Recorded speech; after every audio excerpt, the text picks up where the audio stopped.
ये सिर्फ 3 रंग नहीं हमारे देश की शान है, ये तिरंगा हमारे दिलों का स्वाभिमान है। यही है गंगा, यही है हिमालय, यही हमारी जान है। ये 3 रंगों में रंगा ये अपना प्यारा हिंदुस्तान है, अपना प्यारा हिंदुस्तान है। परम सम्माननीय मुख्य अतिथि जी, चेयरमैन सर, डायरेक्टर सर, प्रधानाचार्य महोदया जी और गांव से पधारे हुए गणमान्य व्यक्ति एवं मेरे प्यारे छोटे बड़े भाइयों और बहनों, आप सभी को वार्षिक उत्सव की हार्दिक शुभकामनाएं। मैं शारदा क्लास 11 साइंस से आप सभी के समक्ष इस शुभ अवसर पर अपने विचारों को साझा करना चाहूंगी। देशभक्ति वो नहीं जो हम पर थोप दी जाती है और ना ही राष्ट्र प्रेम का अर्थ होता है किसी राजनीतिक पार्टी या किसी राजनेता की हाँ में हाँ मिला देना।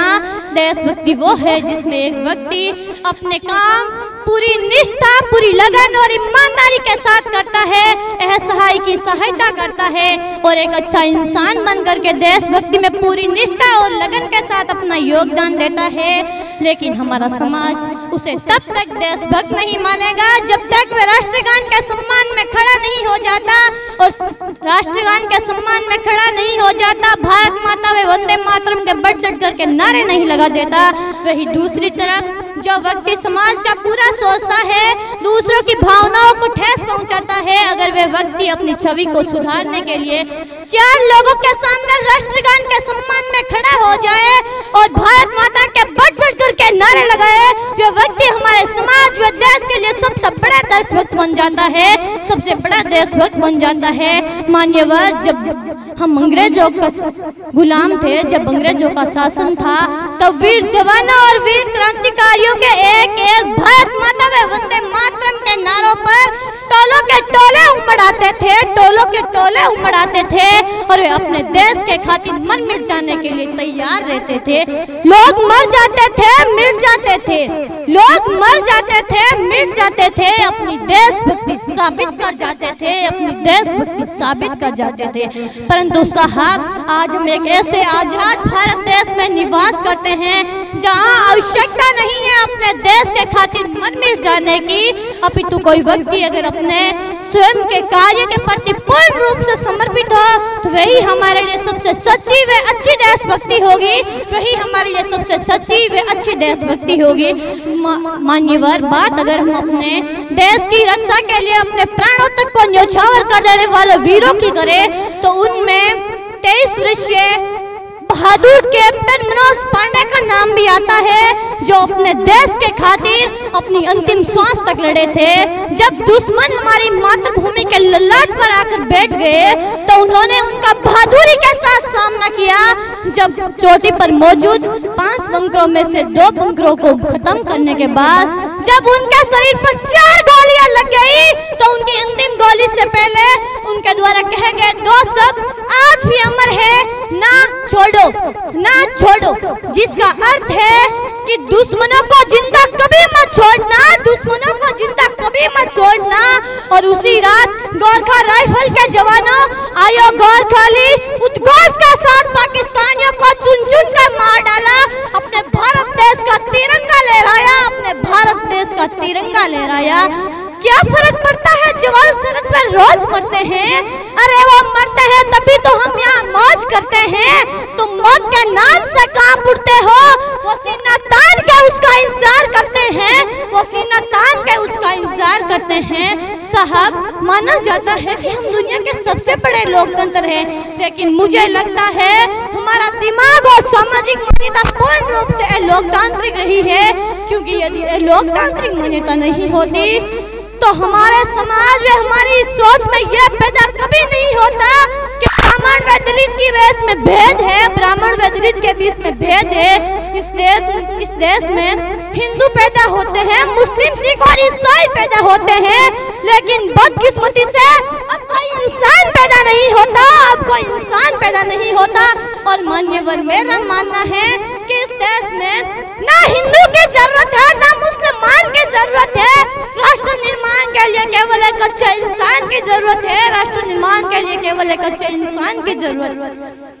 अगर साहब हम राजनीति के मामले में बात करें तो हमारा समाज ये नहीं देखता कि किसी राजनेता ने अपने समाज या अपने देश के लिए 50 साल में क्या किया, उनके लिए अधिक मायने रखता है किसी राजनेता की पार्टी कि उसने 50 दिन में कितना बड़ा प्रचार किया। जिस पार्टी का जितना बड़ा प्रचार होगा वे उतनी ही बड़ी कुर्सी पर बैठेगा, वे उतनी ही बड़ी कुर्सी पर बैठेगा।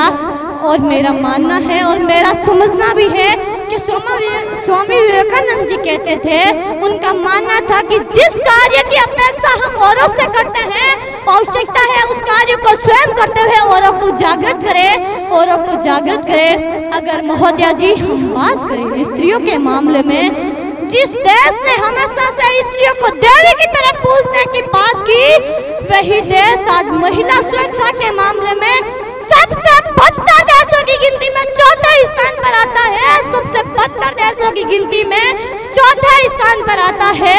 मेरा समझना है कि कोई गांव या शहर की लड़की अखबार की सुर्खियों में आए तो अपना नाम रोशन करने के लिए आए, सिसकने के लिए नहीं, सिसकने के लिए नहीं। आज आवश्यकता है उस नारी शक्ति को जगाने की, उन्हें एहसास कराने की कि वो हर एक अधिकार की अधिकारी है, उन्हें एहसास कराने की कि उन्हें आत्मनिर्भर बनने की आज आवश्यकता है हर नारी को अपने आप पर आत्मनिर्भर बनने की। कि बहुत छुपा है साहस तुझ में, उठ अब उसे पहचान तू, जाग उठ दुर्गा बन, है राष्ट्र सम्मान तू, है राष्ट्र सम्मान तू। अगर बात हम अपने भारत देश की वर्तमान परिस्थितियों के बारे में करें तो सत्ता चलाने वाले शासक तो है, लेकिन देश में आत्मविश्वास नहीं। तकनीक तो है पर पर्यावरण शुद्धता नहीं। हमारे पास राफेल तो है, लेकिन गरीब के घर में राशन नहीं, गरीब के घर में राशन नहीं। समस्या हर बात से है, लेकिन समाधान देने वाली जुबान नहीं, समाधान देने वाली जुबान नहीं। अगर साहब हम बात करें अपने राष्ट्र निर्माण के बारे में, तो मेरा मानना है कि हमारा राष्ट्र निर्माण तब संभव होगा जब सरकारी योजनाओं का गुणगान नहीं, उनकी सफलता या असफलता पर मूल्यांकन होगा। हमारा राष्ट्र निर्माण तब संभव होगा जब देश के धनी वर्ग गरीबों को दान देने के बारे में नहीं, उन्हें काम देने के बारे में सोचेगा, उन्हें काम देने के बारे में सोचेगा। हमारा राष्ट्र निर्माण तब संभव होगा जब एक पिता अपने बच्चे को चॉकलेट का लालच देकर के भ्रष्टाचार का बीज बोना बंद कर देगा, भ्रष्टाचार का बीज बोना बंद कर देगा। हमारा राष्ट्र निर्माण तब संभव होगा जब देश में स्त्रियों की पूजा नहीं, उनकी इज्जत की जाएगी, उनकी इज्जत की जाएगी। हमारा राष्ट्र निर्माण तब संभव होगा जब देश से, जब हमारी सोच से जातिवाद के ऊंच नीच का भेद मिटा दिया जाएगा, जातिवाद के ऊंच नीच का भेद मिटा दिया जाएगा। हमारा राष्ट्र निर्माण तब संभव होगा जब बूढ़े बुजुर्गों को वृद्धाश्रम में नहीं और अनाथ बच्चों को अनाथालय में जाने के लिए मजबूर नहीं होना पड़ेगा, मजबूर नहीं होना पड़ेगा। अंत में मैं अपनी वाणी को विराम देते हुए मैं भारत की बेटी इस मंच पर पूरी जिम्मेदारी के साथ कहती हूँ कि हमारा राष्ट्र निर्माण तब संभव होगा जब मैं, आप और हम सब मिलकर के बड़ी बड़ी बातें नहीं छोटी छोटी कोशिशें करेंगे, बड़ी बड़ी बातें नहीं छोटी छोटी कोशिशें करेंगे, छोटी छोटी कोशिशें करेंगे। जय हिंद, जय भारत, जय जवान।